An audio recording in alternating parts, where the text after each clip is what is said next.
Then earlier we talked about this force distribution approach. So here the quick question: to protect against unfairness and bias claims from this force distribution approach, what should be a manager do? Yeah, what should a manager do? Try to avoid that, this unfairness or bias claim from the force distribution approach, because this force distribution approach might be conducted by the supervisor, right? Yeah, determined by the supervisor. Yeah, so then how to prevent from the bias or unfairness. Yeah, if you have that relationship with the supervisor, then you'll be put under this C category. Well, you'll be in trouble. Yeah, so what should a manager do? Okay, appoint a reviewing committee to review for low-ranking employee, right? Or train the raters to be more objective, not subjective, right? Here's the wrong term. Okay, or using multiple raters, right? This will be the strategy. Okay, and the fifth one, critical incident method. Okay, this is as we mentioned earlier, for most companies, generally they conduct a performance evaluation for once a year, right?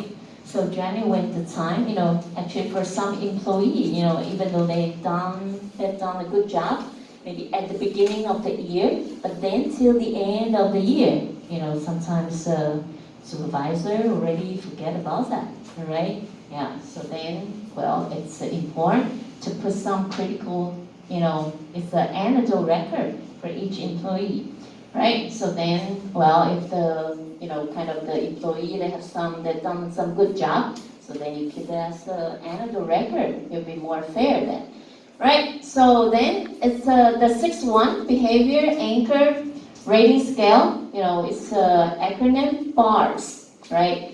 It's a combination of narrative critical incident and the quantitative ratings, right? So compared to earlier, the very first one, this one, it goes for more details. Okay, so then this approach, it will have more specific narrative example of good and poor performance. Okay, as you can see, you can also check for the sample in your textbook if you have the textbook.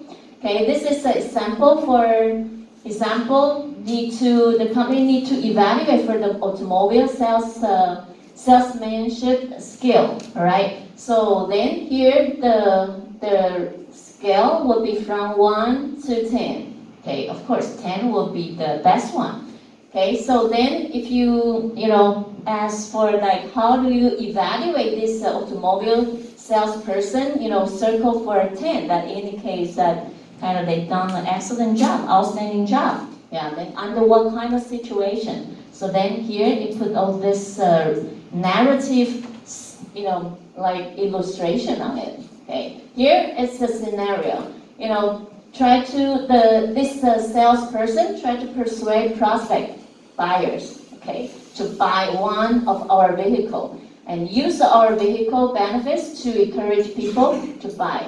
Use salesmanship skill to overcome the buyers, stated reason not to buy, okay, or adjust sales, pitch to buyers' needs. So then, if this sales, okay, address, they deal with this customer by this approach. For example, a prospect, say, this potential customer, mention about she would only buy one of our luxury convertible or would buy a competitor's car. Okay, this customer, they always have different choices, right? So when the finance firm rejected her application, then the salesperson compare our low price car to the competitors and convince this potential customer to buy our lower price model.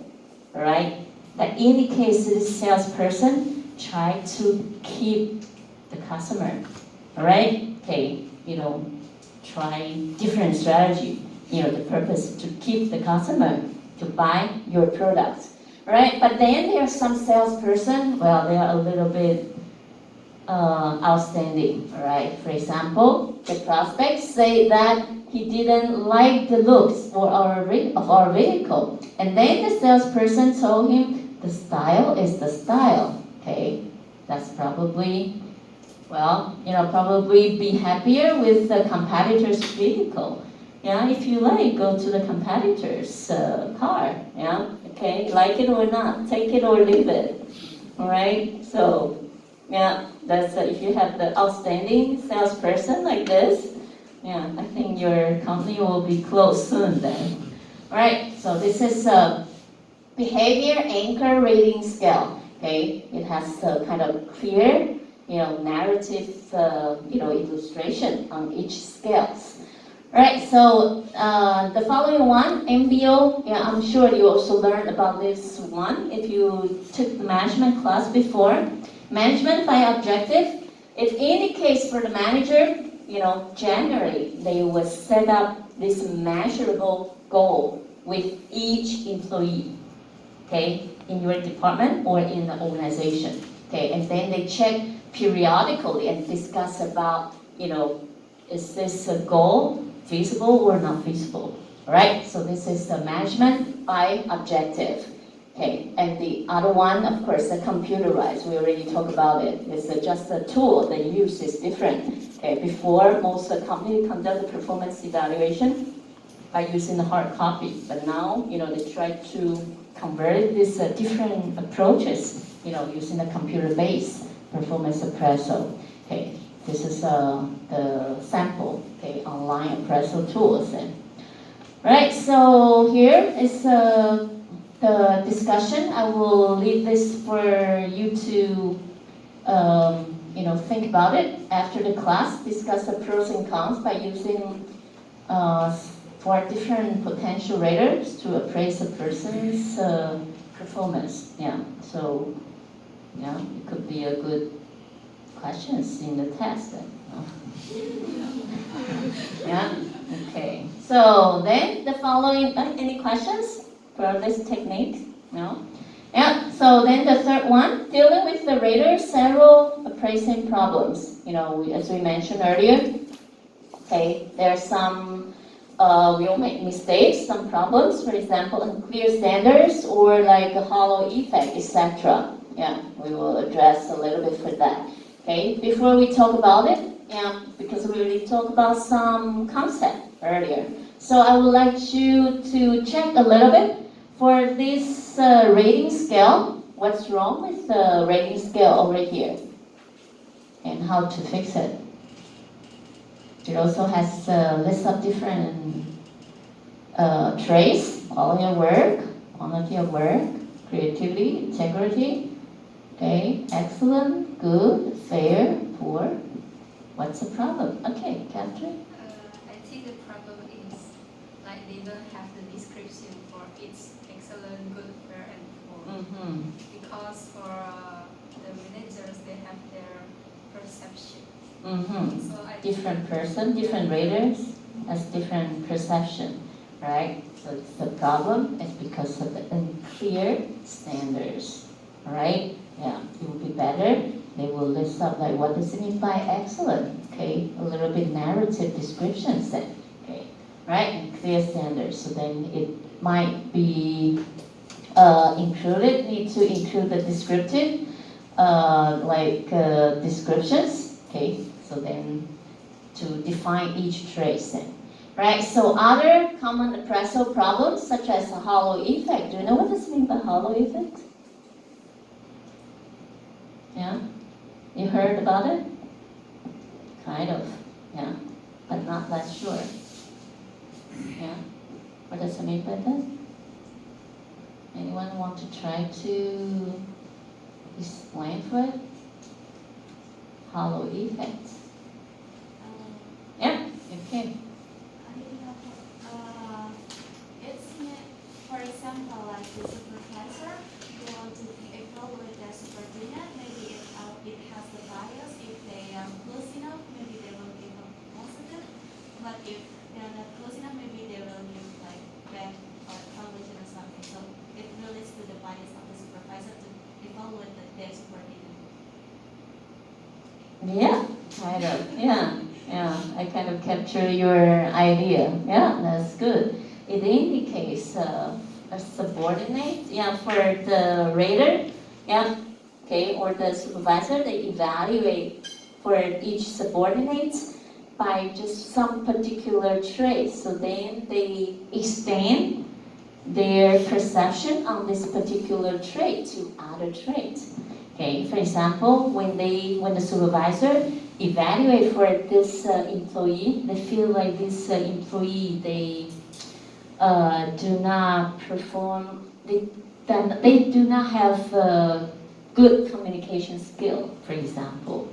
Yeah, so then the supervisor might also assume this employee also does not have the, kind of the qualification, or the performance in the teamwork or some other traits, right? They kind of a little bit make it a little bit, you know, what does it mean by that? Yeah, extend it a little bit.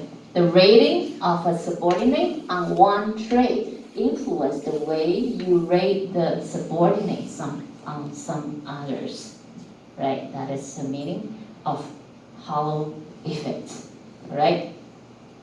Do you have this kind of bias on someone else?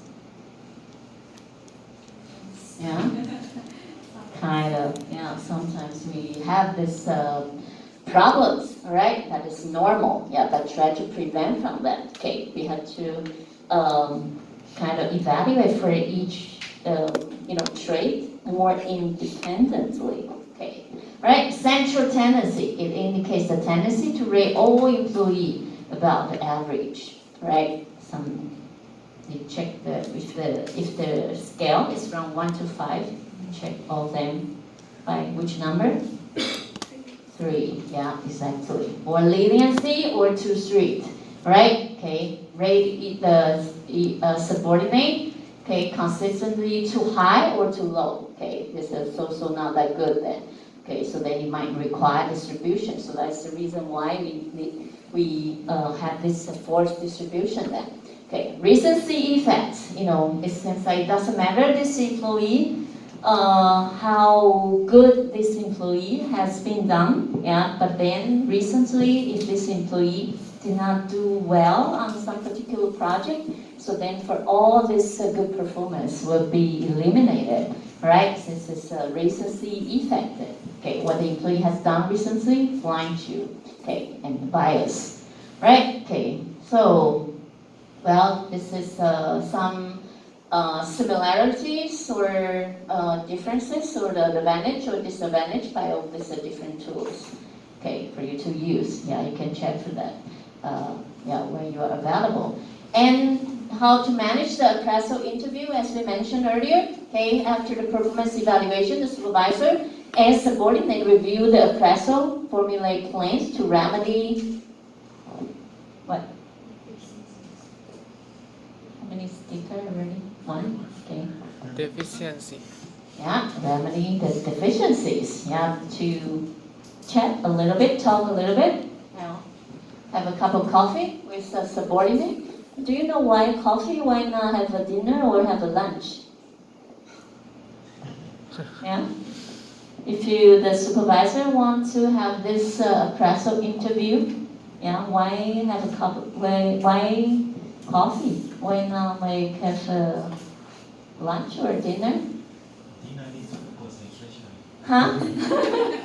Dinner needs full concentration. It's a serious thing. Yeah, because if they, for this kind of interview, both sides, they want to last it long or finish it as soon as possible. Yeah, of course, need to be finished as soon as possible, right? Just a cup of coffee's time, maybe 10 minutes, 20 minutes. Yeah, I think that'll be enough then. Yeah. So then a cup of coffee it'll be a better time and strategy. Yeah, generally, if you want to celebrate something, yeah, so then the supervisor will invite you to have, like a meal, okay, a dinner, all right. That's, you did something good. Like for example, the project has been, it's a very good performance. So then, the supervisor might invite you to have a dinner, right? So that's an issue. Okay, preparing the presso interview, okay, at least to give, some notice, a week's notice. Okay, compare this employee's performance to his or her own standard, not comparing with others, right? And find private space, right, for the interview. This is very important. It's a little bit kind of more respectful.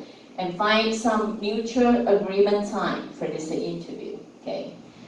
Right, so here are some key points, for this appraisal interview. For example, you have to talk more, based on the objective work data. Okay, you have to have some evidence shown to this employee.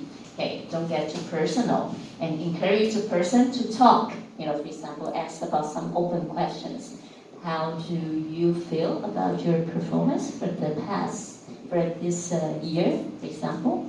Yeah, then get this employee to talk a little bit and get agreement before the subordinate leave. Okay, if this employee, hasn't gonna be to the situation, will be fired. Okay, under some kind of observation. Yeah, and then you had to tell him or her, like they have, for example, 60 days or 90 days. Yeah, and then you will re-evaluate for their performance. But then if they cannot meet with the standard, then you have to say sorry to them, right? So that is the appraisal interview. Right, so here, two important concepts to differentiate. One is the performance management, another one is performance appraisal.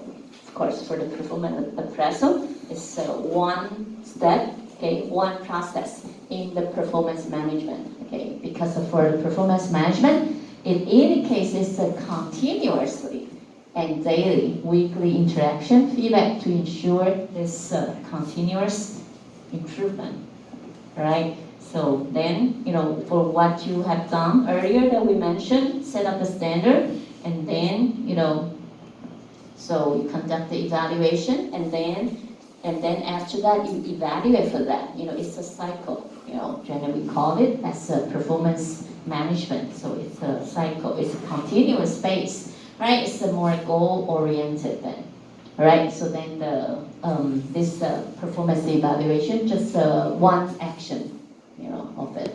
Okay, directing, sharing, goal alignment, etc.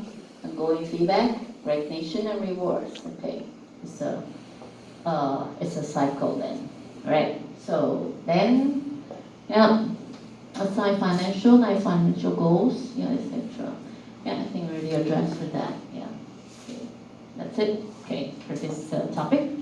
Okay, questions or comments? Yeah, and also we also assigned you this case is case 3. Yeah, that case is also quite interesting. If you have time, I highly encourage you to read through that case. Yeah, it's related to the topic of the performance management, performance appraisal. Yeah, then you can have a little bit better understanding about it. Okay, so then let's move on to the presentation.